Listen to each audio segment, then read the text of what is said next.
6, the Honourable David Cunliffe. Sorry. Thank you, Mr Speaker. To the Minister of Finance, does he agree that under his plan to sell $6.8 billion worth of state-owned assets, each of the 1.6 million Kiwi households would have to pay over $4,000 to keep their share in those assets that they already own?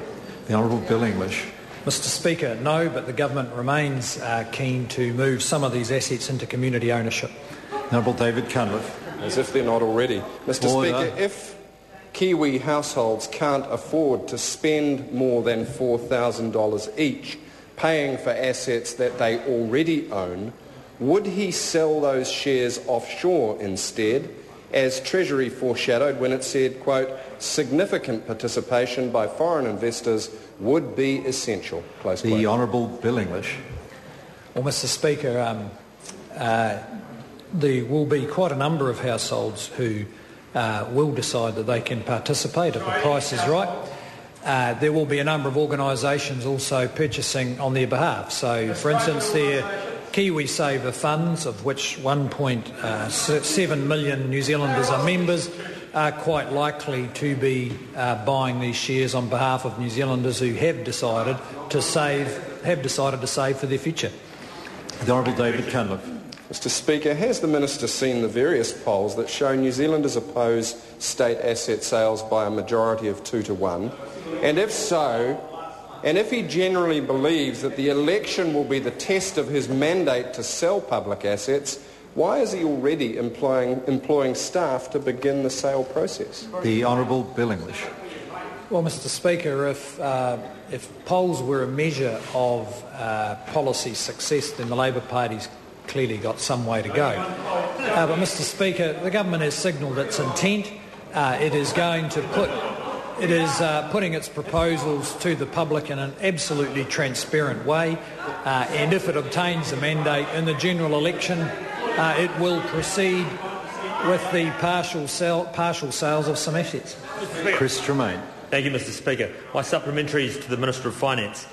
What economic benefits does the government expect from the mixed ownership model? The Honourable Bill English. Well, Mr Speaker, I expect we'll get the same benefits as Air New Zealand does from when the Labor government set Air New Zealand up under the mixed ownership model.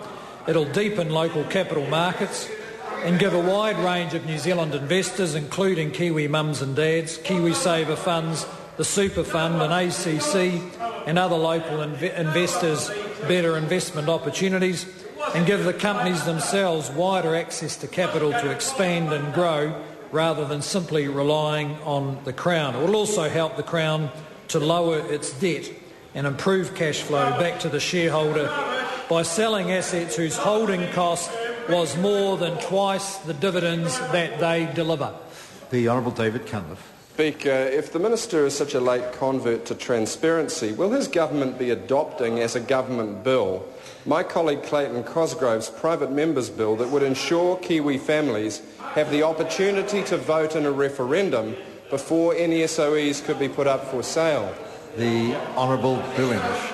Well, Mr Speaker, that bill won't be debated by this Parliament because the Labor Party is totally obsessed with stopping voluntary student union membership. So everyone knows that's a stunt. They're going to filibuster the student bill till the end of this term, and that bill will never get debated. And that's how we know that Labor is more serious about voluntary student union membership than they are about SOE sales. The Honourable David Cunliffe. Point of order, Mr Speaker. Point of order, the Honourable David Cunliffe. Mr Speaker, I seek your advice on whether the Minister actually answered the question, because the question was, would he consider adopting it as a government bill, in which case it would have nothing to do with the order on Members' Day? Well, I think from the Minister's answer, I think the answer is pretty clear that even I could discern that. The Honourable David Cunliffe. Mr Speaker, if his government will not let New Zealanders have a referendum on his plan to sell their assets, can he confirm that the only way New Zealanders can stop asset sales is to vote his party out of office on November the 26th? The Honourable Bill English. Well, Mr Speaker, New Zealanders will get to make their choice across a range of policies around November 26th. Of course, if they aren't If they don't want to own these assets, then they have the choice of simply not buying them or instructing their KiwiSaver fund not to buy them. Question number 7, Joe Goodhue. Thank you, Mr.